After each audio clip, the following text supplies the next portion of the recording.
काल आपल्या सटाणा बागलाण तालुक्याच्या भाक्षी आणि पंचक्रोशीमध्ये आणि अनेक गावांमध्ये मोठ्या प्रमाणात गारपीट, अतिवृष्टी, वादळी वारा यामुळे शेतकऱ्यांचं मोठ्या प्रमाणात नुकसान झालेलं आहे. आज जर आपण बघितलं तर मोठ्या प्रमाणात कांदा असेल, डाळिंब असेल, द्राक्ष असेल या पिकांचं नुकसान त्या ठिकाणी झालेलं आहे.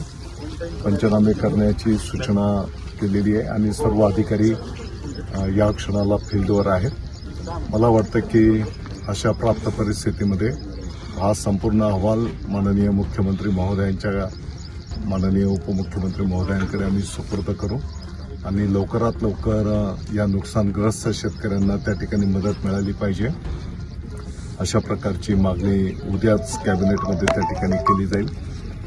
काही शेतकरी बांधवांनी चांगल्या सूचना पण त्या ठिकाणी केलेल्या आहेत.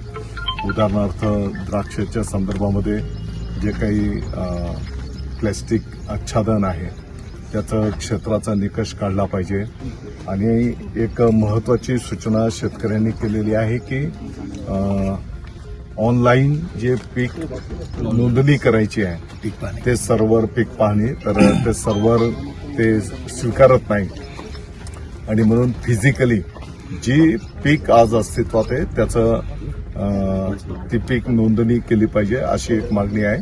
निश्चितपणे उद्याच्या कॅबिनेटमध्ये माननीय मुख्यमंत्री महोदय, उपमुख्यमंत्री महोदय यांच्या समोर या सर्व सूचना ठेवल्या जातील.